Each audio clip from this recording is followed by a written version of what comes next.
হয় অহা মাৰ্চ মাহৰ 12 আৰু 13 তাৰিখে দুদিনীয়া কাৰ্যসূচীৰে সদৌতীয়া ছাত্ৰ সন্থাৰ যি দ্বাদশ দ্বিবাৰ্ষিক অধিৱেশন অনুষ্ঠিত হ'ব ডাবুৰঘাটত। আৰু ইতিমধ্যে যি লাই খুঁটা, পৰম্পৰাগত যি লাই খুঁটা, পূজা অৰ্চনা কৰি লাই খুঁটা ইতিমধ্যে স্থাপন কৰা হৈছে। আদৰণি সমিতিৰ বিষয়ববীয়াসকল আছে, তেওঁৰ পৰা কিছু কথা জানিব বিচাৰিম। কেনেধৰণৰ কাৰ্যসূচী, যিহেতু দুদিনীয়া কাৰ্যসূচীৰ আয়োজন কৰা হৈছে? হয়, আমি অহা মাৰ্চৰ 12 আৰু 13 তাৰিখে দুদিনীয়া কাৰ্যসূচীৰে আমি ইয়াত উলহ মালহেৰে পালন কৰিবলৈ ওলাইছোঁ। এই গোভা অঞ্চলৰ ডাবৰঘাটত এই বানেশ্বৰ মাদাৰ সমন্বয় ক্ষেত্ৰত আমি দুদিনীয়া কাৰ্যসূচীৰে তিৱাৰ সাধাৰণ অধিৱেশন আয়োজন কৰিব ওলাইছোঁ।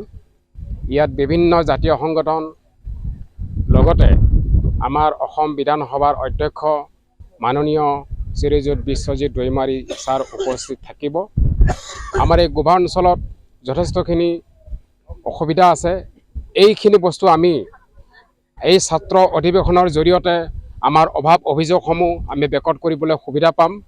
আৰু লগতে আমাৰ এই অঞ্চলত যিহেতু এটা তিৱা অধ্যুষিত এৰিয়া হয়, ইয়াত তিৱা আৰু কাৰ্বি দুইটা জাতি আছোঁ। গতিকে ইয়াত যিখিনি অসুবিধা আছে আমি এই অনুষ্ঠানৰ যোগেদি আমি অসম চৰকাৰক অৱগত কৰিবলৈ চেষ্টা কৰিম। আন এগৰাকী বিষয়ববী আছে, তেওঁৰ পৰা জানিব বিচাৰিম কেনেধৰণৰ কাৰ্যসূচী হ'ব আজি লাই খুঁটা আছে? হয়, আজি মাংগলিক কাৰ্যক্ৰমে সদৌতীয়া ছাত্ৰ সন্থাৰ দ্বাদশ সাধাৰণ অধিৱেশনৰ এই বানেশ্বৰ মাদাৰ ক্ষেত্ৰত আমি স্থাপন কৰিলোঁ। আগন্তুক মাৰ্চ মাহৰ 12-13 তাৰিখে সাধাৰণ অধিৱেশনখনৰ কাৰণে ইয়াত তিৱা ৰাইজে সকলোৱে আঁকোৱালি লৈছে। আৰু এই অধিৱেশনতে উত্তৰ পূৰ্বাঞ্চলত বসতি কৰি থকা তিৱাসকলৰ আঞ্চলিক কমিটি হওক, ডিষ্ট্ৰিক্ট কমিটি হওক, সকলোকে মিলি ইয়াতে 500 প্ৰতিনিধি যোগদান কৰিব। সেই প্ৰতিনিধি সভাতে তিৱাৰ বিভিন্ন সমস্যাসমূহৰ বিষয়ে আলোচনা কৰা হ'ব। তিৱা ভাষা শিক্ষাৰ ক্ষেত্ৰতে আৰু তিৱা সাংবিধানিক যিটো মৰ্যাদা পাব লাগে এই বিষয় লৈ আলোচনা হ'ব।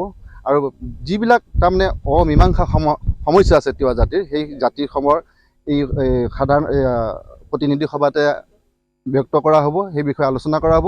আৰু মুকলি সভাত অসম বিধানসভাৰ অধ্যক্ষ বিশ্বজিৎ ডাঙৰীয়াও থাকিব। আৰু এই অসমত যিমানকেইখন কাউন্সিল মুৰব্বী আছে তেওঁলোককো নিমন্ত্ৰণ জনোৱা হ'ব।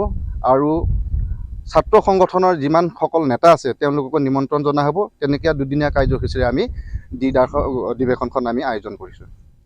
হয়, নিশ্চয়কৈ অহা মাৰ্চ মাহৰ 12 আৰু 13 তাৰিখে যি সদৌতীয়া ছাত্ৰ সন্থাৰ যি দ্বাদশ দ্বিবাৰ্ষিক অধিৱেশন অনুষ্ঠিত হ'ব। আৰু তাৰে আজি লাই খুঁটা স্থাপন কৰা হৈছে।